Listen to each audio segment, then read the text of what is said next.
मला याला उशीर झाला यापेक्षा मी खरं तर येऊच शकत नव्हतो. मला थोडंसं कालपासूनच संध्याकाळपासून थोडं फ्युरिश वाटत होतं आणि आता मी सकाळी जेव्हा उठल्यानंतर माझे डोळेच उघडत नव्हते. मला इतका अशक्तपणा, आत्ताही अशक्तपणाच आहे. मी बाळा नांदगावकरांशी बोलत होतो. मी म्हटलं पण तुम्ही इतक्या लांबून आलेला आहात, तुमचं दर्शन घेतल्याशिवाय मुंबईला परतणार नाही. म्हणून मी एक 5-10 मिनटं तुमच्याशी बोलायला आलो आहे. बाकी सर्व मला असं वाटतं अनिल शिदोरे आहेत, राजू उंबरकर, आमचे अनेक लोकांनी तुम्हाला मार्गदर्शन केलं असेल.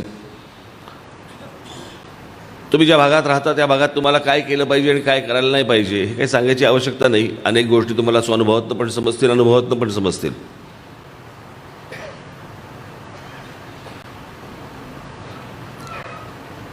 मग त्याचा निधी कसा वापरायचा, तो निधी कसा आणायचा, मग त्याच्यातनं कोणत्या योजना करायच्या, कुठच्या योजना करायच्या, या सगळ्या गोष्टी तुम्हाला ठाऊक नसतील अशातला भाग नाही आहे. आजची बैठक ही मला अनेक दिवस चालू होते की सर्वांना एकमेकांना भेटायचं आहे आपल्याला, आणि म्हणून मी एक दिवस ठरवला. म्हटलं तुम्हा सर्वांना बोलवावं, तुमच्याशी बोलावं, म्हणून हा आजचा दिवस ठरवला. तुम्ही त्या भागात राहता, तुम्हाला माहिती आहे तिथले प्रश्न काय आहेत, ते प्रश्न कसे सोडवायचे. आणि मला असं वाटतं एका राजकीय पहिल्या टप्प्यावरती आज तुम्ही पहिल्यांदा पाऊल ठेवलेलं आहे, त्याबद्दल तुमचं सर्वांचं मी मनपूर्वक अभिनंदन करतो. आज ग्रामपंचायती आहेत, उद्या जिल्हा परिषदा असतील, करत करत उद्या तुम्ही आमदार व्हाल, खासदार व्हाल. म्हणून लगेच आत्तापासून स्वप्न बघू नका.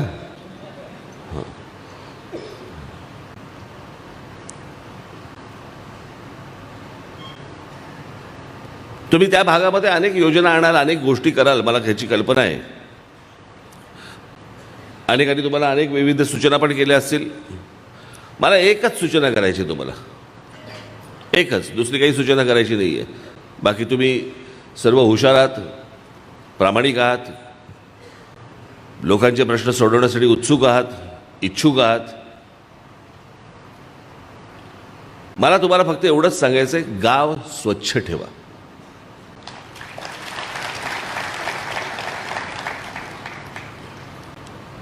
आणि गाव स्वच्छ ठेवायला ना, तुम्हाला आठवत असेल मी आपण 16 मिनिटाची एक डॉक्युमेंटरी केली होती, पाहिले तुम्ही?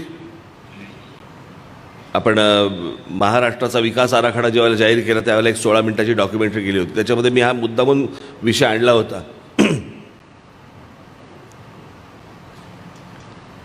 की आपल्या आजूबाजूचा परिसर स्वच्छ ठेवायला पैसे नाही लागत, इच्छाशक्ती लागते. आणि जेवढं तुम्ही गाव स्वच्छ ठेवाल, तुमच्या आजूबाजूचा परिसर जेवढा स्वच्छ ठेवाल, तेवढी रोगराईपासून तुमची मुक्ती होते. मला वाटलं पाहिजे, छान वाटलं पाहिजे मला गावामध्ये की या गावामध्ये मी राहतोय, स्वच्छ. सकाळी बाहेर पडल्यानंतर आजूबाजूला सगळे परिसर, मी अशी गावं पाहिली आहेत, परदेशात तर पाहिलीच आहेत, पाहिली, आपल्या देशातही पाहिली आहेत. पण आपल्या देशातली अनेक, मी गेले आता किती सक्रिय राजकारणामध्ये, मला 89 सालापासून मी आलो, अनेकदा महाराष्ट्र फिरलो, उभा आडवा वाकडा तिकडा असा महाराष्ट्र फिरलो, अनेकदा फिरलो, अनेक गावात गेलो, अनेक तालुक्यांमध्ये गेलो. सगळ्या ठिकाणी मला जी काही दुरावस्था जी दिसली ती मला स्वच्छतेवरती दिसली. कुठेतरी काहीतरी सांडपाणी वाहतंय, त्याच्यातनं लहान मुलं फिरतायत, त्यातनं डुकरं पण फिरतायत, कचरा तिकडेच पडलेला आहे. आणि त्या अस्वच्छ वातावरणामुळे तुमचं मन देखील अस्वच्छच व्हायला लागतं. तुम्हाला पण वाटायला लागतं की हे असंच आहे, असंच राहू देत, मरू देत. जगण्याची जी उर्मी लागते, जगण्याची जी इच्छा लागते, ती मला असं वाटतं त्या वातावरणामुळे तयार होते. मी मागे त्याच्यातच म्हटलं होतं ना की आपल्याकडे शिक्षण मिळत नाही का, आपल्याकडे नोकऱ्या मिळत नाहीत का. म्हणजे आज गंमत बघा, ग्रामीण महाराष्ट्रामधला माझा तरुण, माझ्या तरुणी या शहरामध्ये यायला बघतायत. आणि शहरामधला जो तरुण आहे आणि तरुणी आहेत ते परदेशात जायला बघतायत. म्हणजे नक्की काय चाललंय? तो जो शहरामधला तरुण आणि तरुणी ह्या ज्या परदेशामध्ये जात आहेत ते कशामुळे जात आहेत? शिक्षण मिळत नाही म्हणून जात आहेत? नाही, शिक्षण इथे मिळतंय. नोकऱ्या मिळत नाही म्हणून जात आहेत? नाही, नोकऱ्या इथे मिळत आहेत. मग कशामुळे जात आहेत? सभोवतालचं वातावरण त्यांना चांगलं मिळत नाहीये. जगावं असं वातावरण आजूबाजूला नसल्यामुळे ते परदेशाचा मार्ग स्वीकारतायत. तिकडे जाऊन काय अशा फार मोठ्या नोकऱ्या करतायत. अनेकांना चांगल्या नोकऱ्या असतील, पण सगळेच जण काय फार चांगले नोकऱ्या करताय अशाला भाग नाहीये.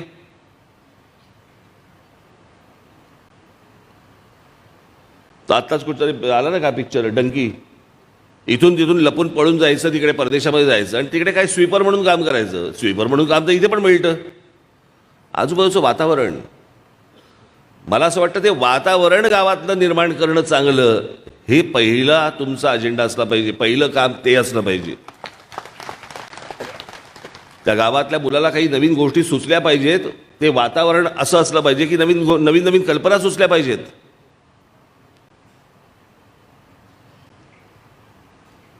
मी मध्यंतरी आमच्या अनिल शिदोरेंबरोबर एकदा एका ठिकाणी गेलो होतो, त्याचं नाव नाही सांगत मुद्दा म्हणून.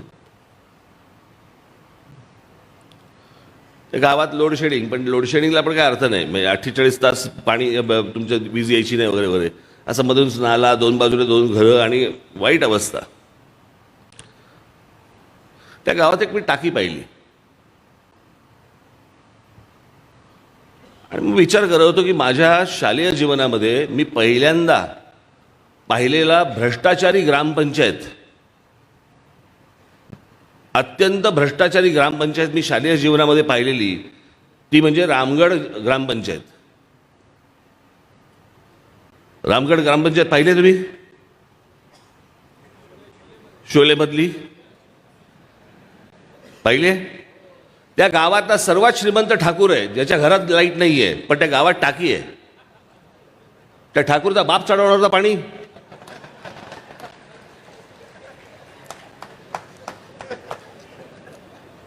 त्या शालेय जीवनामध्ये पहिली पाहिलेली ग्रामपंचायत आहे ती भ्रष्टाचारी ग्रामपंचायत.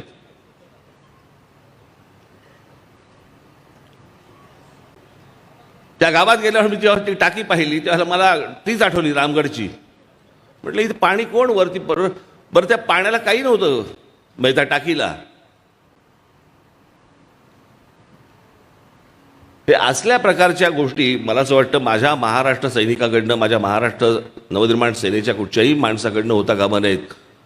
त्या गावात गेल्यानंतर अगोदरच्या पिढ्यांमधल्या लोकांना असं वाटलं पाहिजे, अरे काम करावं तर ह्या लोकांनी, नाही तर करू नये.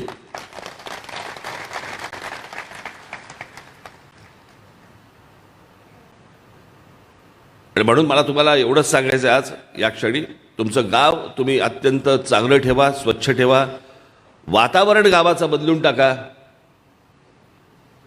गावामधल्या माता भगिनी महिला ज्या असतील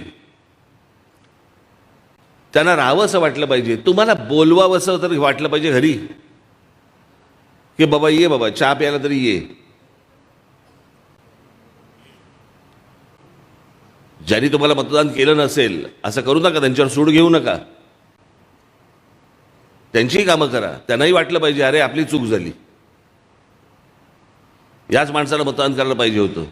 हे वातावरण ज्यावेळेला तुम्ही तयार कराल त्यावेळेला मला असं वाटतं तुम्हाला त्या भागातनं कोणीही घालवू शकत नाही. महाराष्ट्र नवनिर्माण सेनेचा झेंडा तिकडनं कोणीही उघडू शकत नाही.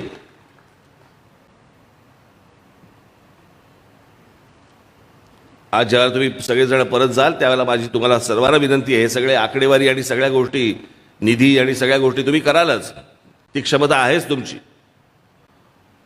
पण मला असं वाटतं त्या भागामध्ये तुम्ही गावामध्ये गेल्यानंतर तिथल्या पहिल्या नागरिकांची एक बैठक बोलवा आणि स्वच्छतेचे धडे कसे द्यायचे, स्वच्छ कसं ठेवायचं गाव, याच्या पहिल्यांदा त्यांच्याशी सगळ्यांची चर्चा करून घ्या आणि तुमचं गाव स्वच्छ ठेवा.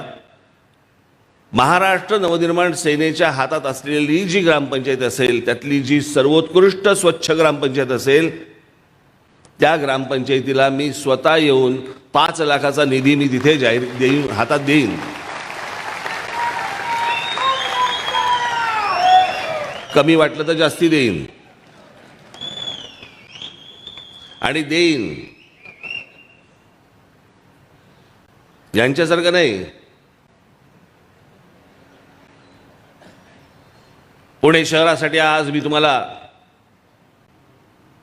50,000 कोटी रुपये मी जाहीर करत आहे. घंटा आहेत का हातात तुझ्या? उगा बुडबुडे फोडायचे आपले, काय वाटेल ते करायचं. जे तुमच्या आवाक्यात असेल मला असं वाटतं त्या आवाक्यामधल्या सगळ्या गोष्टी करा आणि लोकांचे जे मतरूपाने आशीर्वाद मिळालेले आहेत ते कायमचे तुमच्याबरोबर ठेवा. लोकांना समाधानी करा. एवढीच फक्त मी तुम्हाला गोष्ट सांगण्यासाठी आज इकडे आलेलो आहे. तुम्ही आज इतक्या दूरवरून सर्वजण मला इथे आलात, भेटायला आलात, मला दर्शन दिलं, त्याबद्दल मी आपला मनापासून मी अत्यंत आभारी आहे. वेळ प्रसंगी आपण सतत भेटत राहू, बोलत राहू. जेव्हा तुम्हाला शक्य असेल त्यावेळेला घरी या, वेळ घेऊन या, नक्की भेटेन. धन्यवाद. जय हिंद.